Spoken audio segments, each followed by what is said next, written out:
The Dragon Emperor was dying alone, until a human mechanic gave him half his heart. Before we dive into this story, drop a quick hi in the comments and tell me where you're watching from. It really helps support the channel. The crimson-scaled Dragon Emperor Razakarth lay sprawled across his hoard of precious metals, his enormous body heaving with labored breaths. Each inhale rattled through his ancient lungs, and the crystalline chamber echoed with the unmistakable sound of mortality. Deep within the cavernous maintenance tunnels beneath the grand imperial palace of Dracorium, Tyler Grant wiped sweat from his brow. The human mechanic had been assigned to the Dragon Emperor's palace 3 standard months ago as part of the Interstellar Cooperation Initiative. At 32 years old, Tyler was considered one of Earth's finest biomechanical engineers, though the dragons who employed him rarely acknowledged this fact. To them, he was simply another soft-skinned mammal hired to maintain the complex environmental systems that kept their scaled bodies comfortable in the artificial atmosphere of their spacefaring civilization. "Grant, are you finished with the thermal regulation system yet?" barked Sergeant Nazareth, his bronze scales catching the dim light as he stomped down the corridor. "The Emperor's chambers are dropping below optimal temperature again." Tyler sighed, sliding out from beneath the massive ventilation unit. "Almost done, Sergeant. Just need to replace this converter valve, and the heat should distribute evenly again." He reached for his specialized tool belt, a collection of both human and draconic implements he'd modified to work together. Nazareth snorted, a small jet of flame escaping his nostrils. "Well, hurry up. The Emperor has been in poor health lately, and the last thing we need is for his chambers to be uncomfortable." This was the first Tyler had heard about the Emperor's condition. The dragons were notoriously private about their rulers, especially around non-draconic species. "Is there anything I can do to help?" Tyler asked, genuinely concerned. "I have experience with complex biological systems, not just mechanical ones." "A human? Help the Dragon Emperor?" Nazareth laughed, the sound like grinding metal. "Just fix the temperature controls, mechanic. Know your place." With that, the sergeant turned and stalked away, his tail leaving scorch marks on the floor. Tyler returned to his work, but his mind remained on what he'd heard. Over the past months, he'd noticed increasing activity among the Imperial Guards, hushed conversations that stopped when he approached, and more medical equipment being transported to the upper levels of the palace. Something was definitely wrong with Emperor Razakarth. 3 days later, Tyler was calibrating sensors in a rarely used service corridor when he heard urgent voices approaching. He quickly ducked behind a jutting piece of machinery, not wanting to be accused of eavesdropping on dragon officials. "The Emperor's heart is failing faster than we predicted," said a female voice that Tyler recognized as belonging to Verithra, the royal physician. "The cybernetic replacements are being rejected. His immune system is attacking the very technology keeping him alive." "Can nothing be done?" asked another voice, deeper and more authoritative. "Not with our current understanding," Verithra replied. "The Emperor's biological systems are too complex, and the interface between organic tissue and our cybernetics is failing. Without a breakthrough, I estimate he has less than 2 lunar cycles remaining." Tyler remained frozen in place long after the voices had faded away. The mighty Dragon Emperor, ruler of 17 star systems and protector of countless species under the Draconic Accord, was dying because of a failing cybernetic heart. And based on what he'd just heard, the dragon's advanced technology wasn't able to solve the problem. That night, Tyler couldn't sleep. He tossed and turned in his small quarters, thinking about the Emperor's condition. Humans had been incorporating cybernetics with biological systems for over a century, and Tyler himself had helped develop several breakthrough procedures during his time at the Terran Medical Academy.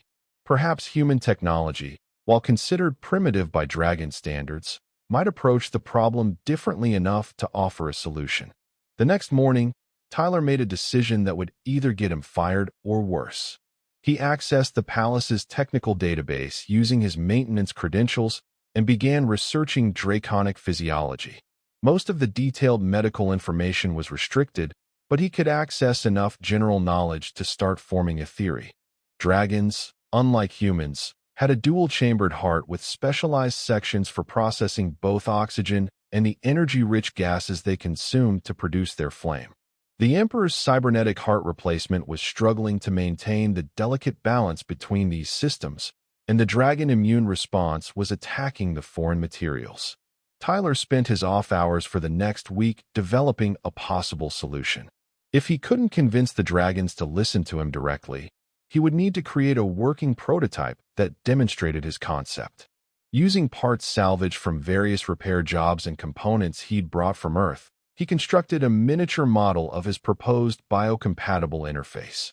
As Tyler worked late one night in his makeshift workshop, a shadow fell across his desk. He jumped, dropping his micro-soldering tool with a clatter. "What exactly are you doing, human?" It was Verithra, the royal physician, her emerald scales gleaming in the harsh work light. Her eyes narrowed as she examined the components spread across his workbench. Tyler swallowed hard. "I overheard your conversation about the Emperor's condition. I think I might be able to help." Verithra's tail lashed dangerously. "You were spying on private Imperial business?" "Not intentionally," Tyler said quickly. "I was working on sensors in the East Corridor when you passed by. But please, just look at what I've developed." To his surprise, Verithra didn't immediately call for guards. Instead, she leaned closer, examining his prototype with analytical precision. "Explain," she commanded. Taking a deep breath, Tyler launched into his explanation. "The problem isn't just rejection of the cybernetic materials. It's that your technology is trying to completely replace the Emperor's failing heart. What if, instead, we augmented what remains of his natural heart with a biocompatible interface? I've developed a new kind of cellular matrix that could integrate with his existing tissues without triggering an immune response." Verithra's expression remained unreadable, but her eyes narrowed slightly. "And how would this matrix be generated? Our attempts at growing compatible tissues have all failed." This was the part Tyler had been dreading. It would require living donor tissue with certain compatible properties. Human cardiac tissue, specifically. He paused. "My cardiac tissue." Verithra's eyes widened. "You would donate part of your heart to the Emperor? That would be extremely dangerous for you, potentially fatal." Tyler nodded. "I've run the simulations. With the right surgical approach, I could survive with half my heart. The human cardiovascular system is remarkably adaptable. My remaining heart tissue would grow and compensate over time." "Why would you risk your life for our Emperor?" Verithra asked, suspicion evident in her voice. "What do you hope to gain?" Tyler thought about his answer carefully. "On Earth, we have a saying. A good mechanic doesn't just fix machines. They care for what the machines support. The Emperor supports peace across 17 systems, including colonies where millions of humans live. That seems worth the risk." For the first time since he'd arrived on Dracorium, Tyler saw something like respect in a dragon's eyes. "You are either incredibly brave or incredibly foolish, Tyler Grant," Verithra said. "But your approach is interesting. I will bring this to the Imperial Council." 2 days passed without word, and Tyler feared his proposal had been dismissed. Then, on the third day, Imperial guards arrived at his quarters before dawn. "The Emperor wishes to see you," announced the captain, a battle-scarred dragon with midnight blue scales. Tyler was escorted through parts of the palace he'd never seen before, up winding staircases, and through magnificent halls decorated with artifacts from 1,000 worlds. Finally, they arrived at a massive set of doors inlaid with precious metals and gemstones arranged in patterns that seemed to shift as he looked at them. The doors swung open silently, revealing the Emperor's inner sanctum. The room was vast, with a domed ceiling displaying a real-time view of the stars above Dracorium. In the center, lying atop a mountain of gleaming treasures, was Emperor Razakarth himself. Tyler had seen images of the Dragon Emperor before, but nothing prepared him for the reality. Even weakened by illness, Razakarth was magnificent. His scales were the deep red of cooling lava, with gold highlights that caught the light with every labored breath. His head alone was larger than Tyler's entire body, and a single amber eye tracked the human's approach with ancient intelligence. "So," rumbled the Emperor, his voice like distant thunder, You are the human mechanic who believes he can save me. Tyler bowed deeply. I believe I can try, Your Imperial Majesty. A sound like grinding stones emerged from the Emperor's throat, which Tyler eventually realized was laughter. Direct. I appreciate that. The massive dragon shifted, and Tyler saw the gleam of metal beneath scales on the Emperor's chest, the failing cybernetic heart. Verithra tells me your plan involves giving me part of your own heart. Why would you make such a sacrifice? Tyler met the Emperor's gaze steadily. Because it's the right thing to do. The right thing, Razakarth repeated, as if tasting the concept. In 9 centuries of rule, I have found that most beings act out of self-interest. What is yours? I have none, Your Majesty, Tyler replied. Except perhaps to see if my theory works. I'm a mechanic at heart. Solving problems is its own reward. The Emperor studied him for a long, uncomfortable moment. If we proceed with this plan and it fails, you will likely die. I understand the risks. And if it succeeds, you will be forever changed. A piece of you will live within me, and a bond will form that cannot be broken. Are you prepared for such a connection? Tyler hadn't considered this aspect. In his research, he'd focused on the technical challenges, not the metaphysical implications. I hadn't thought of that, Your Majesty. But yes, I accept those terms. Razakarth's massive head dipped in what might have been approval. Very well, Tyler Granoverth. We shall proceed with your plan. The operation will be prepared for tomorrow's dawn. As Tyler was escorted back to his quarters, his mind raced with a mixture of excitement and terror. He'd convinced the Emperor to try his solution, but now he had to face the reality of what that meant.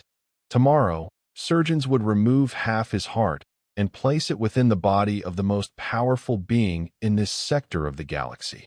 That night, Tyler recorded a message for his family back on Earth, explaining his decision and telling them not to worry. He knew they would worry anyway, but it felt important to leave something behind, just in case. He reviewed his notes one last time, making sure Verithra and the surgical team would have all the information they needed if he wasn't able to guide them through the procedure himself. As the first light of Dracorium's twin suns crept through his window, Tyler was already awake. He'd barely slept, but felt strangely calm. A team of dragon medical staff arrived to escort him to the surgical chamber, a cavernous room deep within the palace that had been specially prepared for the unprecedented procedure. The room was filled with a mixture of draconic and human medical equipment, some of which Tyler had helped to modify over the past day. Verithra stood at the center, flanked by a team of the finest surgeons in the Empire. Are you ready, Tyler Grant? She asked, her voice gentler than he'd ever heard it.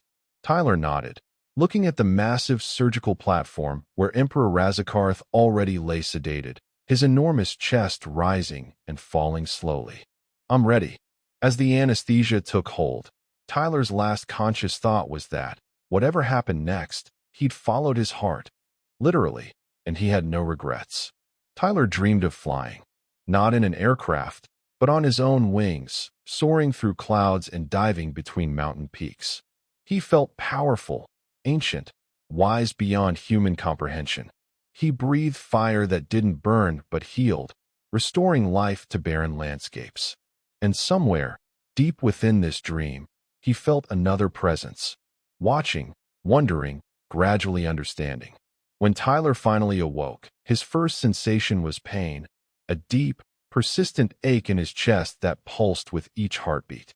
His second sensation was surprise that he was feeling anything at all. He was alive. The human awakens, said a voice nearby. Tyler turned his head slowly to see Sergeant Nazareth standing at attention beside his bed. The dragon's posture was different than before, respectful, almost reverent. The Emperor? Tyler managed to ask, his voice hoarse. Alive and recovering well, Nazareth replied. Your procedure was successful beyond all expectations. The Emperor's body has accepted the hybrid heart, and his strength returns with each passing hour. Relief flooded through Tyler, along with something else, a strange awareness that hadn't been there before. He could somehow sense the Emperor's presence, even through the walls and floors separating them. It was as if a part of his consciousness extended elsewhere, connected to something vast and ancient. "You feel it, don't you?" asked Verithra, entering the room with her silent, gliding walk. "The bond the Emperor spoke of." Tyler nodded weakly. "It's strange, but not unpleasant. What you've done is unprecedented," Verithra said, checking the medical monitors beside his bed. "No being has ever shared a heart with a dragon before, let alone with the Emperor. The implications are significant." "Will I always feel this connection?" Tyler asked. "We believe so," Verithra replied. "Your heart tissue has integrated with the Emperor's remaining cardiac system perfectly. The cellular matrix you designed has created a bridge between human and dragon physiology that our scientists would have thought impossible." She paused. "You've made history, Tyler Grant." Tyler closed his eyes, feeling the distant echo of the Emperor's heartbeat alongside his own. "I just wanted to fix what was broken." "And so you have," came a familiar rumbling voice from the doorway. Tyler's eyes snapped open to see Emperor Razakarth himself standing there, smaller than he had appeared on his treasure hoard, but still immensely imposing. The Emperor moved with new vigor, his scales gleaming with renewed vitality. "Your Majesty." Tyler tried to sit up, but winced at the pain in his chest. "Be still, heart brother," said the Emperor, moving to Tyler's bedside. "You must rest and heal." The term heart brother sent a ripple of surprise through the room. Nazareth and the other dragons present lowered their heads in what Tyler recognized as a gesture of deep respect. "The old texts speak of heart bonds among ancient dragons," Razakarth explained, noting Tyler's confusion. "When one dragon would save another by sharing their flame spark, what you might call a soul. But such bonds were formed only between the most devoted of kin. Never has such a bond crossed species lines."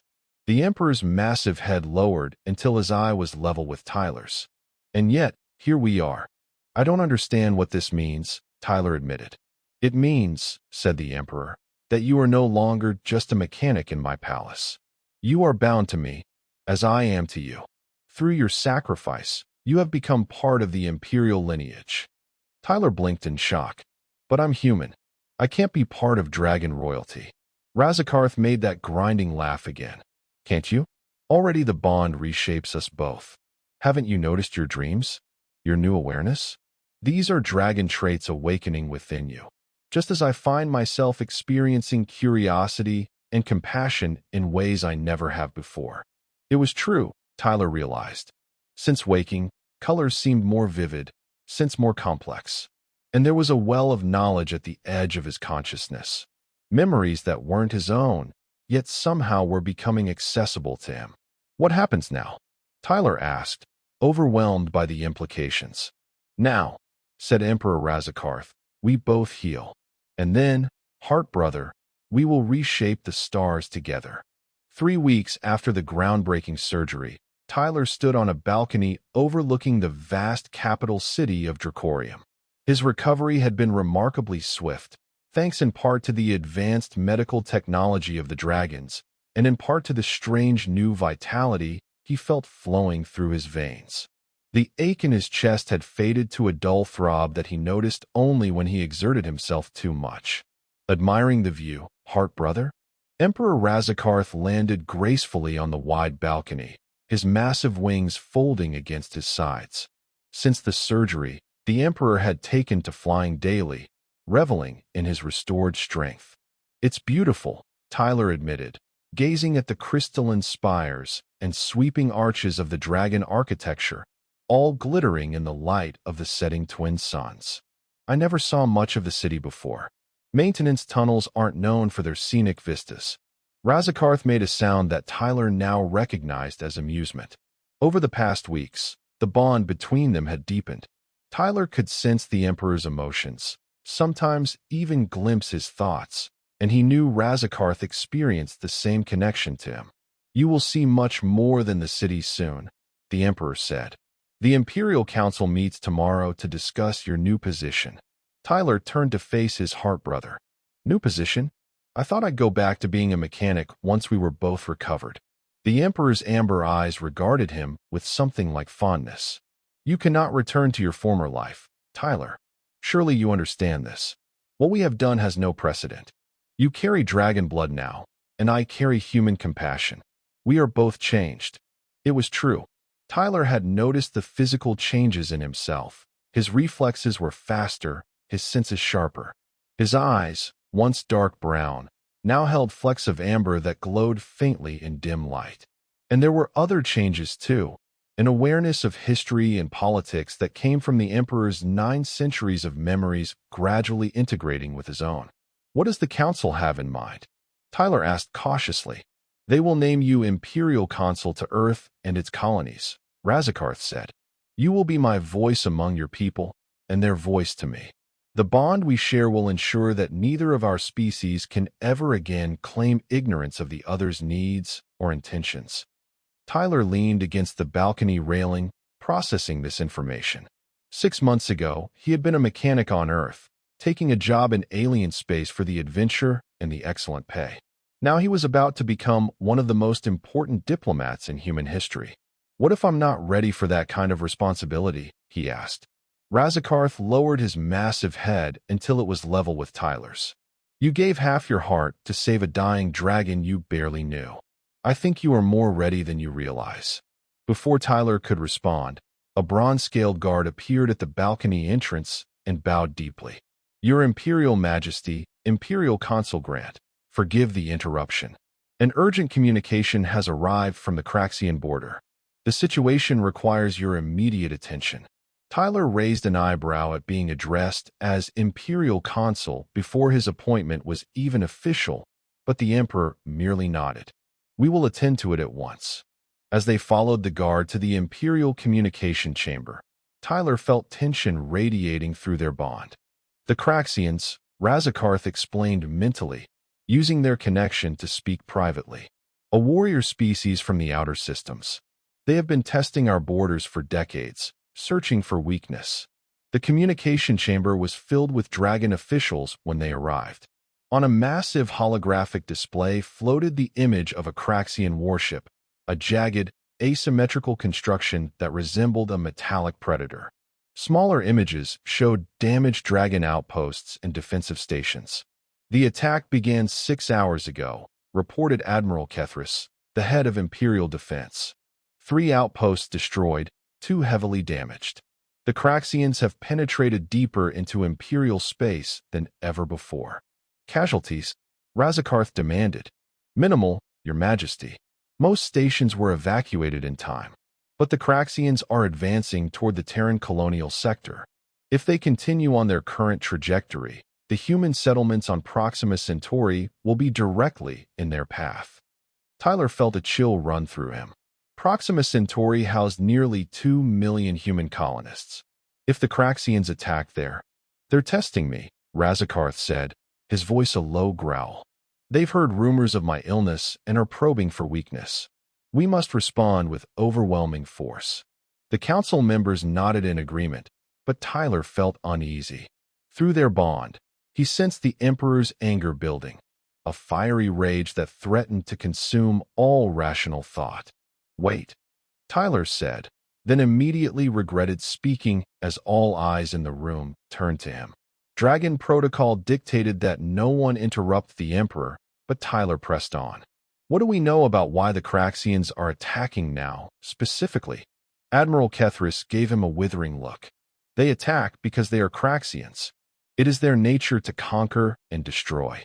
With respect, Admiral, nothing sentient acts without purpose, Tyler countered. Through my bond with the Emperor, I've glimpsed centuries of diplomatic history. The Craxians have been contained by the Imperial fleet for over 300 years. Why risk direct confrontation now?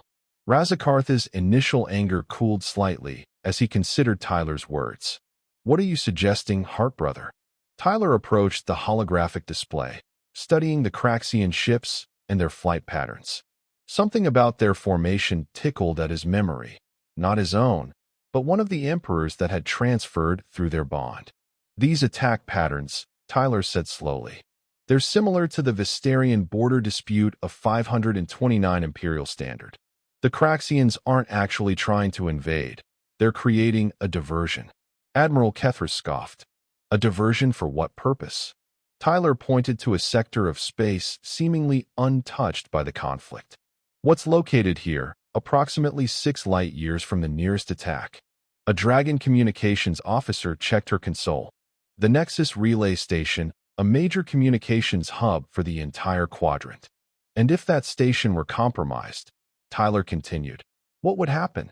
Communications across 17 systems would be disrupted, Razakarth said, his eyes narrowing, including all Imperial defensive coordination. Suddenly, a junior officer burst into the chamber. Your Majesty, we've lost contact with the Nexus Relay. All communications in the southern quadrant are down. The room erupted in urgent conversations and commands, but Tyler noticed Razakarth had grown very still. Through their bond, he could feel the Emperor's mind racing, calculating, considering options. Admiral, Razakarth said finally, silencing the room. Dispatch the Third Fleet to engage the Craxian forces near our outposts, but send the First Fleet directly to the Nexus Relay. And prepare my personal warship. I will lead the defense myself. The Admiral bowed deeply. At once, Your Majesty. As the chamber emptied of officials rushing to carry out the Emperor's orders, Razakarth turned to Tyler. You will accompany me. Tyler blinked in surprise. To battle? I'm not a warrior. I'm a mechanic. You are my heart brother, Razakarth corrected. And you just demonstrated why your perspective is invaluable. The Craxians think they face a weakened emperor. Let them discover how wrong they are.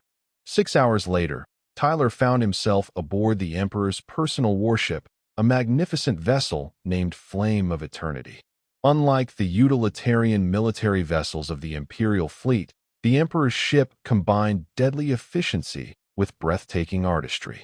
Every surface gleamed with inlaid metals and inscriptions detailing the Emperor's 9 centuries of rule. From the command deck, Tyler watched as they dropped out of faster-than-light travel near the Nexus Relay Station.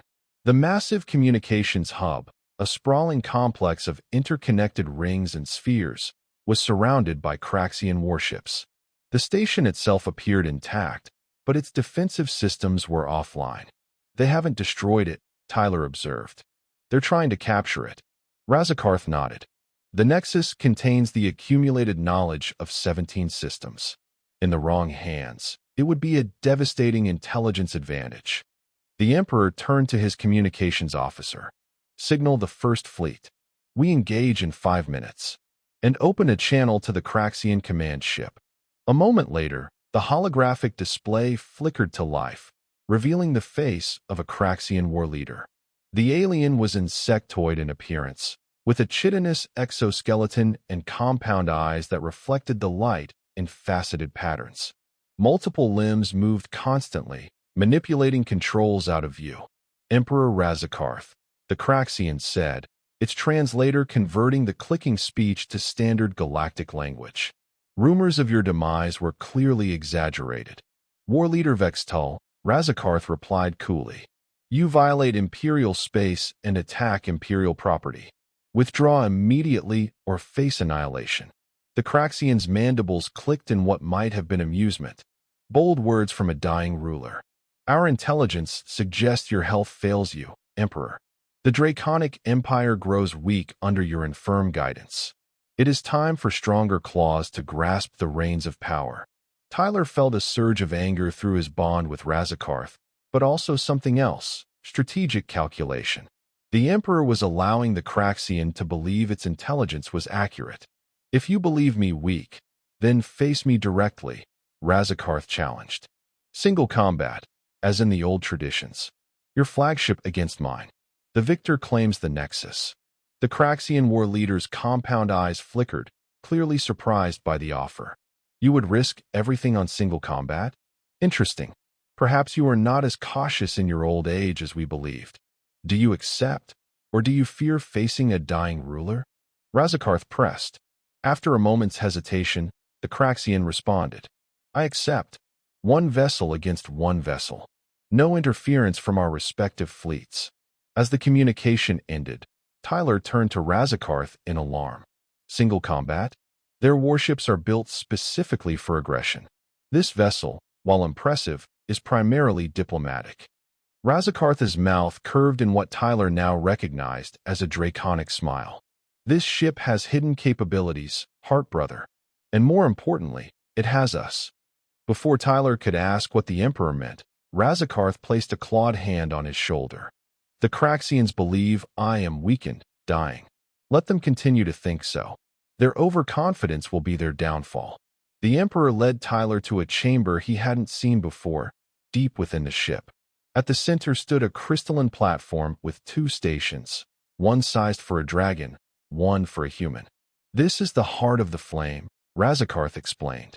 A dual piloting system I had installed after our surgery. It is designed to harness the unique bond we share. Tyler approached the human-sized control station cautiously. It resembled no piloting system he'd ever seen, with neural interfaces and biometric sensors built into the hand grips. I don't know how to pilot a warship, Tyler protested. You don't need to, Razakarth said. The system will draw on my 9 centuries of combat experience through our bond. Your role is to provide the human perspective, the unpredictability and creativity that has made your species such remarkable survivors. Together, we will be a pilot like none the Craxians have ever faced. As the Emperor took his position on the larger platform, Tyler hesitantly stepped onto his own. Immediately, he felt the neural interfaces connecting with his mind, and the bond between him and Razakarth expanded exponentially. Suddenly, he could see the space around the ship as if he were looking through thousands of eyes simultaneously. He could feel the weapons systems, the engines, the defensive shields, all as extensions of his own body. This is incredible, Tyler gasped. Focus, Heartbrother, Razakarth instructed. The Craxian approaches. Through their enhanced connection, Tyler saw the enemy flagship moving toward them, a bristling mass of weapons and armor. The Craxians had clearly built their vessel for a single purpose, destruction. They're faster than we are, Tyler observed, somehow knowing the enemy ship's capabilities instinctively. And their weapons have longer range. But they lack our maneuverability, Razakarth replied through their mental link. And they know nothing of our bond. What would a human do in this situation, Heartbrother? Tyler thought for a moment, drawing on both his mechanical knowledge and the strategic experience flowing from Razakarth. If I were repairing an engine that's outmatched, I'd look for ways to make it run hotter than the specifications allow. Push it beyond normal limits for a short burst of performance. He felt Razakarth's approval through their bond. Then let us burn brighter than they expect. As the Craxian vessel opened fire, the flame of eternity responded with unprecedented agility. Moving with a grace that belied its size, the Emperor's ship spun and rolled, avoiding the majority of the Craxian assault while closing the distance between them. Through their neural connection, Tyler contributed human insights that complemented the Emperor's ancient battle wisdom. Where Razakarth thought in terms of honor and traditional engagement patterns, Tyler suggested unpredictable maneuvers and unorthodox uses of their ship's systems. Their shield configuration has a fluctuation pattern, Tyler noticed, perceiving the enemy's defenses through their enhanced senses. If we time our attack to match the frequency, we can penetrate directly to their core, Razakarth finished the thought. Working in perfect synchronization, they guided the flame of eternity through a series of impossible maneuvers, confusing the Craxian targeting systems. Then, at precisely the right moment, they fired a concentrated burst of energy directly at the weak point in the enemy's shields. The Craxian vessel shuddered as the blast penetrated its defenses, but it was far from defeated. It responded with a barrage of weapons fire that rocked the Imperial ship, overloading several systems. Port stabilizers failing, reported a crew member from the bridge. Shield integrity at 60%. Through their bond, Tyler felt Razakarth's pain as the ship took damage. The Emperor was connected to his vessel on a level Tyler hadn't realized was possible. But with that pain came determination. We need to end this quickly, Tyler sent through their link. What about the thermal projection system? Could we modify it to create a false image? An image flashed between them, a memory of an ancient dragon battle tactic. updated with Tyler's mechanical understanding of their current systems. Yes, Razakarth agreed. Prepare for total power redirection on my mark. As the Craxian ship moved in for what it believed would be a killing blow, Razakarth and Tyler executed their plan. The flame of eternity appeared to lose power, drifting helplessly as the Craxian approached. Now, Razakarth commanded. All ships' power redirected to a modified version of the thermal projection system, creating a perfect holographic duplicate of the flame, while the actual ship, running on minimal emergency power, drifted away from its projected image. The Craxian flagship fired its main weapons at the hologram, passing through it harmlessly. And in that moment of confusion, the real flame of eternity powered back to full capacity and struck from an unexpected vector, concentrating all weapon systems on the Craxian's exposed engine section. The enemy vessel erupted in a series of explosions that cascaded along its length. Its weapons went silent, and emergency containment fields flickered as the crew struggled to prevent complete destruction. Craxian flagship disabled, reported the tactical officer. They're signaling surrender, Your Majesty. Through their bond, Tyler felt Razakarth's fierce satisfaction, tempered with something new, mercy. Before their heart bond, the Emperor might have destroyed the enemy vessel completely, but now, influenced by Tyler's humanity, he saw another path. Accept their surrender, Razakarth commanded. Secure the Nexus relay and prepare to receive Craxian prisoners. As they disengaged from the neural interface, Tyler felt the expanded connection receding, though their permanent bond remained. He was exhausted but exhilarated. Together, they had accomplished what neither could have done alone.